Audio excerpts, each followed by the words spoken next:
Hello and welcome to the heliosblog. My name is Helios here for another reaction video. Today, Mikhaila Peterson talks about falling in love. Let's get into it. The reason she's alone is because she's difficult. Women are not accepting the bare minimum. Women fuck men they respect. All the women who say things like, I'm strong, independent, I don't need no man, like, y'all impress me. Women just gaslight each other and say what they want to hear. When you're near the beginning of a relationship, how do you know if you're falling in love with the person or what you think that person is, especially if the relationship is new? What an amazing question. And here's the depressing answer. You don't. Indeed. Because at the beginning of a relationship, you have a few dots of information which you connect to make a Mona Lisa. But that Mona Lisa is made from like 10 or 15 dots on the canvas, not from the exquisite brush strokes. You're filling in a lot of blanks with assumptions. Yeah. This is why girls go for Chad, right? Because on the surface, Chad appears to be the best she can possibly get, right? And until she has the data, you can't disqualify him. And there's more. Girls actually look to disqualify, right? So men look to qualify and girls look to disqualify. So she will look for reasons why she doesn't like you. And if she can't find any, then she's going to want to be with you, right? Especially at the beginning. A ton. So you don't know. It's always a process of getting to know and reminding yourself, as unromantic as this sounds, like, don't know everything yet. Here are a couple of milestones I always point out. Number one, if you don't know how the person fights when they're really angry, then you don't really know them yet. Because I know a lot of people who are great, but when they lose it, they go from 0 to raving really quickly. And if you haven't seen that side of them, and you might not for months, because things are wonderful and honeymoon period and all of that. But then suddenly you see, if they're not able to, they can get angry, but if they're not able to communicate or to resolve conflict, or if they just act out, or if they really lose it, that might be a big issue in a relationship, which you might not find out about for a while. Right. If you're with a girl that has anger issues, guys, I don't know what to tell you. It's going to be a huge problem. Yeah. And the red flags are... there's another red flag that's really huge. If she says all of my previous relationships, all of the guys I've been with have been toxic, yeah, run, guys. And the other thing is, you don't know how they are under stress. Some people, for example, I say, have you traveled together? Because some people travel great, and some people, the minute you give them a plane ticket in their hand, become a ball of annoying stress. They're irritable, and they're sharp, and they're sweating, and they're panicked, and they're anxious, and it's like, this is not a fun way to start a holiday. But you don't know that, until there've been a really stressful time at work. How do they manage stress? Can they lean on you? Are you able to help them? Do they shut you out? So there's certain things that you don't find out early on, but they're actually crucial for the potential longevity or viability of a relationship. So these things that he's saying are actually very practical, guys, and it's true. But there are some red flags you can look for at the very beginning, and usually girls will tell themselves, right? Again, girls are able to hide a lot, but they can't hide everything. And if you see the crazy red flags at the beginning, they're not going to get better. They're only going to get worse. All right, shitting time. Buy my books at bit.ly/heliosbooks. Hit the like, hit the subscribe. Go to my Patreon and subscribe, patreon.com/theheliosblog. And drop me a donation like Hunter M, Adrian R, and Tom M. Shout outs to them. Just click more under the video. All right, shitting is done. Let's continue. So you have to remember that you're still, when we're dating, we're putting forth our best selves, right? This is the brochure version you get. This is the pamphlet. This is that everything's, like people should be on that best behavior. Doesn't tell you what their normative behavior is. It just tells you what their efforts are. That's really smart. That seems somewhat obvious, but I suppose if you're in the honeymoon period and you've just started dating someone, you're like, yeah, we never argue. It's great. We're never stressed out. We're just happy together. Everything's perfect. It's like, no matter who you're going out with, you just haven't seen them angry yet. You haven't. That's right. You haven't seen them under stress. You haven't seen them in those situations where, you know, the truly bad things are going to come out. And again, guys, it's what you're willing to put up with, right? So again, in 2023, like a lot of these girls, you know, they're multi-alpha widowed. They're not able to pair bond. They're highly entitled and disrespectful. They care about themselves, not about you. All of that kind of stuff. So again, we're out here avoiding that. You know, you don't want so look out for, you know, illicit substance use. Look out for talking about how all her exes have been toxic. Look out for, you know, lots of tattoos. Look out for masculine behavior, lots of swearing, unable to dress in a feminine manner. Look for all of these things. Look for blunted affect that comes from the D word. You know, look for her saying, you know, talking about like womanist ideas and all of that, you know, you know, she says stuff like partner, all of that. These are very important things.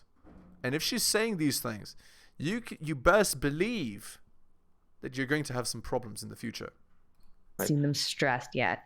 Right. And maybe they're an angel when they are. Maybe you're not an angel, but maybe they're very manageable and you're like, oh, wow, this is you stressed. That's great. Or this is you able to communicate when we have a problem. Like one of the things I always say to people, bring this up early in a relationship, even if it's very mild, bring up an issue.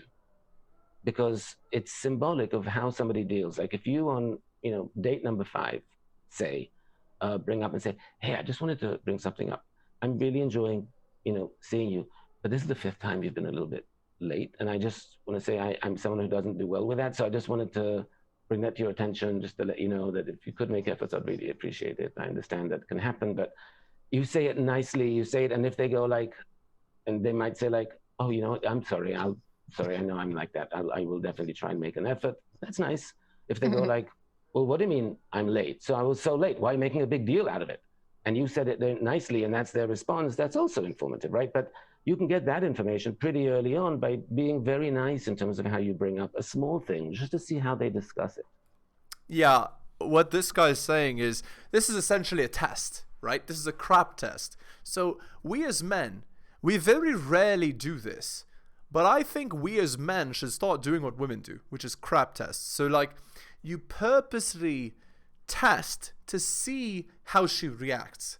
And if she reacts poorly, then, well, it's going to be a big problem, right?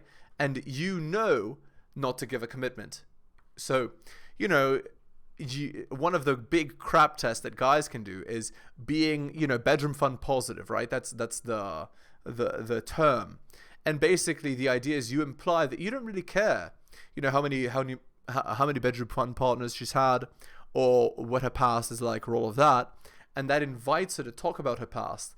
And, you know, if she reveals she's had 25 partners or, you know, 10, she's alpha widowed 10 times or whatever, well, you know, she's friends with benefits only. Or, you know, you're relationship positive and she starts talking about her past partners and she talks about how like they were all the A word and they were all terrible and like men are terrible and men are trash and all of that. And she's talking to you about that and you're, you know, the potential boyfriend. Well, you know, that's also friends with benefits only. Or, you know, she says she's been around the block a few times, she's been hurt in the past, all of that. Again, you know, right? Or, you know, just act interested. Like, oh, those tattoos are interesting, you know. And she's like, oh, yeah, I have 25 tattoos. And she starts talking about all of this. Well, then, you know, again, it's going to be just the friends with benefits. Because, again, guys, like, all of these red flags, they're going to get worse, right? Like, they're indicators of, like, future much worse behavior. Or, you know, you're party positive or whatever. And so she talks about, you know, that time she went out on the girls' night out and she kissed 2 guys on the same night and all of that. We know what that implies. And so on, right? Or, you know, you're illicit substance positive and she talks about how like she did, you know, I can't name them, but like bad stuff, you know, she did the bad substances and, you know then not to marry her, not to be in a serious relationship because again, she's a walking red flag. These tests are huge. And yeah, and I like his suggestion as well of bringing up an issue, you know, something you don't like. But again, that's called boundaries, right? So you as a man, you know, you can say, I really didn't like that, you know, you talked to me about this guy, you know, like, you know, your male friend, whatever. And she's going to go, what do you mean he's just a friend, or what, I can't have male friends or whatever? Well, that's indicative of the idea that she keeps men around as orbiters, using them for their attention, validation, buying her things, buying her dinners, being the emotional tampon, etc. And again, that's friends with benefits only, right? So these kind of things. This actually is very good advice. That's sneaky. I like that. Sneaky. I can remember when I used to have health problems, which I do not anymore, thank goodness. But when I was doing my like Tinder dating, which was just kind of going out for coffee, trying to meet people, I can remember I was late one time and somebody snapped at me, and it was like date 2, and I was late and they snapped at me, and I was like, ho. And then I snapped back at them. It just didn't go well. Anyway, good memories. But date 2 is inappropriate for them to snap at you. They should actually be nice. So that revealed something, that had you not been late, you wouldn't have found out. Oh, but there's more. Notice, she's telling on herself. She chose a man that would snap back on the second date. That's not nothing. That says something too. She chose a man that did that. Who did she not choose?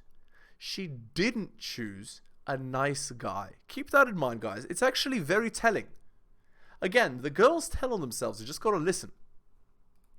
So that's True. what I'm saying. Like, but that's the thing. Bug them a bit, see what happens. Right. So when everything goes perfectly, it's not that everything's perfect. It's that you don't quite know yet. It might be. It certainly might be. You don't know yet. Okay. Let's see. I have a whole bunch of questions I want to ask you. I just need to pick which ones. Okay, this is a little bit different. So I told you I've been kind of delving into trauma and how to recover from trauma. So how do you recover from shared traumatic experiences so that you're not setting each other off by reminding them of the trauma you guys both have gone through? What a great question. And that's a bit of a tricky one. I think over this past year and a half, a lot of people have been through traumatic experiences. Quarantining together? Well, yeah, but I live in New York City. It was the epicenter at the beginning. A lot of people here have this look and they tell you, oh, the sirens, because that first month people were just locked in their apartments, afraid to go outside, and all you had was sirens day and night, several times an hour. You just couldn't get away from it. And so the sirens were so traumatic, it felt like the end of the world. And but how you get over trauma, number one, is that two things I want to say about that are a little counterintuitive for people. Most people think that the psychologist would say, oh, if it's trauma, you have to talk about it. You got to bring it out. You got to get it out of your system. You have to debrief about it. That's not necessarily true. There are people, when they've been through traumatic events, that feel the need to talk about them. And if you feel the need to talk about the traumatic events, you should. But there are people who go through the same traumatic event and actually feel the need to not talk about it. They feel that they'd rather compartmentalize it and just kind of move on. I don't want to talk about it. I just want to move on. So again, this is a very masculine versus feminine style, right? So like the masculine style would be compartmentalize and move on. The feminine style would be talk, right? Again, this is a stereotype, but generally that's how it goes, right? There are men that talk a lot and there are women that compartmentalize, but I'm saying in general, it tends to be that men compartmentalize and women talk. And so telling somebody they're doing it wrong by not talking about it, right, is incorrect, right? And this applies in a lot of cases, right? When they say relationships are about communication. Well, yes, they are for women. But for men, they're not about communication. They're actually about power, right? They're about the social hierarchy difference between you and your girl, right? They're about, are you a superior man that triggers her hypergamy in a positive way, or are you not, right? Are you alpha in her mind or not, right? That's what relationships are actually about. Relationships are also about polarity. Is the man doing what men do, and is the girl doing what girls do, right? And if they're not, then the relationship tends to break apart. So These are very important things. These are not jokes, right? And for those people who don't want to talk about it, who are able to compartmentalize and move on, being forced to talk about it can It's actually be more traumatic. scarring Indeed. than not. After 9/11 in New York City, there was one study that showed that the more people spoke about the events, the harder it was for them to move past them. That the people who experienced similar events but didn't talk about them because they didn't want to, did better long term. So it's an individual thing. You need to know whether you feel the need to talk, and some people definitely feel the need to, I don't want to deal with it, I just want to move on.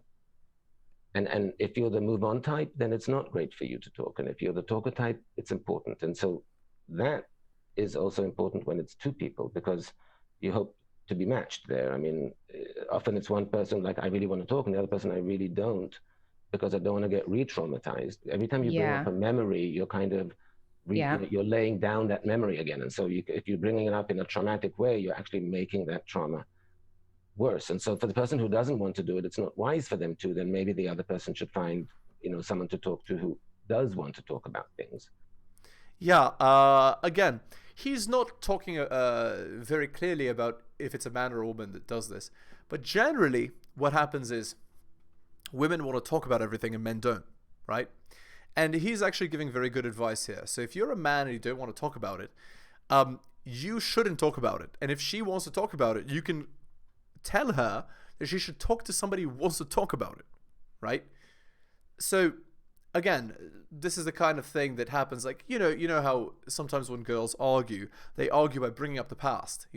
They say, remember when you did this and this and this and this? It's like, no, I'm not interested in repeating the same arguments over and over. We're past that, right? Let's move on from this, right? And if she continuously insists on re-bring up the past over and over and over and over, well, the boundary needs to be put down that that's not okay, right? But even to have that conversation, what's your preference? Is something you want to talk about, etc. The other thing about trauma, just the most known thing about trauma, is that the best way through it is to find meaning.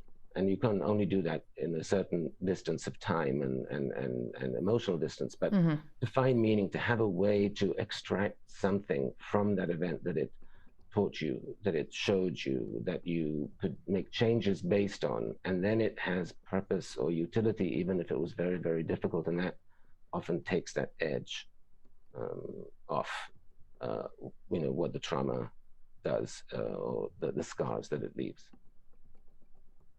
Yeah, purposeless suffering is much, much worse than suffering and learning something or being able. Right, but in the moment, it's really hard for you to be like, oh, this is a learning experience. It's more like, I'm suffering in the moment. I need some time, right?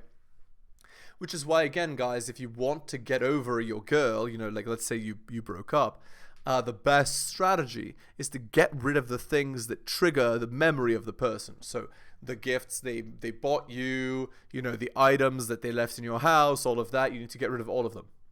The point being, all the emotional triggers are gone, and so it's easier to move on, and it's easier to not traumatize yourself, or to to re-have the same bad memories come up over and over and over again, right? And also block them on social media, delete them, etc., so that in your feed you're not seeing them come up. You're not seeing them over and over and over having the best time or whatever. Who cares if they're having the best time? You don't need to see it. That's the point. To help somebody because you experienced something or something like that. So you talked about how some people are better, or they prefer to compartmentalize versus talk about it. Does that have a lot to do with how soon after the traumatic experience occurred they're trying to delve into it? Like if they wait a certain amount of time, then do some people go from compartmentalizing, it's hard to say, to talking about it? Yeah, I mean, there can be an initial shock period. Literally, these, when there's certain, mass events, then you have most people who experience trauma or shock are actually taken to hospitals for evaluation. The non-physically damaged are also taken to hospitals, and they're considered among the injured because they are injured. Now, that initial shock subsides, after however many hours or days, and then what are you left with? And so it maybe in that first few moments where you're still coming to terms with what happened here, it's hard to tell, are you somebody who needs to talk or not? But in the days after, again, you will feel that need once that shock is past a bit to want to talk about it, or you'll feel the need to, I don't. And you'll know that very clearly. And it's similar with grief. When people lose a relative, sometimes the assumption is, because we have all these rituals about the community coming together to talk about things, but sometimes some people are like, can we just not talk about them though? Because I'm up for the distraction, but I just don't want to talk. That's too painful for me to talk about that. Mm-hmm. So even in grief, sometimes people can have that choice, but you know it because you feel like, oh, I don't want to do this, or I really want to do this. I wish somebody could listen. You know that, right? So yeah, it's complicated.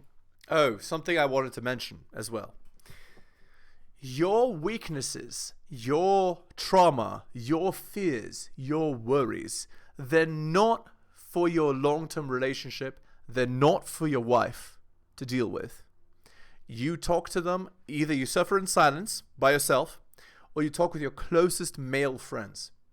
Girls will only ever use it against you. If it's a friend of your wife and it's a girl, what will happen is she'll tell her, your wife will think you're weak, and it will end up having repercussions in the future. Your weaknesses, your fears, your worries are not for your relationship. Same with a loser man who's friends with your girl. If you share your weaknesses and your fears, they will tell on you because they want you to drop in her eyes so they can sleep with her. Again, your weaknesses and fears are not for everybody as a man. And it's very unintelligent to share your fears and weaknesses with everybody. Because all it does is it leads to hurt. It leads to pain. It leads to people using it against you. So you need to be very judicious in who you actually share with. Be smart about that. I've had a number of experiences I wouldn't recommend. I mean, everybody has. And I've noticed... By the way, that's a red flag. Depending on the experience, I'll either go into, I don't want to talk about it. Like, don't try and get into my head and dissect whatever I'm thinking. Don't want to... She's telling on herself because her father is, of course, a psychologist. Talk about it to, oh, I need to write about it, or, talking to a therapist would help. Depending on how tough the situation is, maybe. Sometimes it takes a certain period of time and then I'm like, okay, now I can talk about it, but it's been a year. So and you said something very important there, and that's the writing part, because writing is super, super, super useful because it helps you. It's private, so you don't have to share it with someone, but it helps. This is why the girls that, they share everything on TikTok, it's a disaster. All right, anyway, let's go on to our Reddit post. Relationship advice posted 7 hours ago, okay? This is my boyfriend, so the guy's 27, she's 25, is upset because he wasn't invited to come on our girls' trip. Red flag. My best friends and I have known since before kindergarten. She's known her friends since before kindergarten. They all live in different states. My friend lives in Florida, and so my friend and I are flying down from Pennsylvania, and her other friend is flying over all the way from California.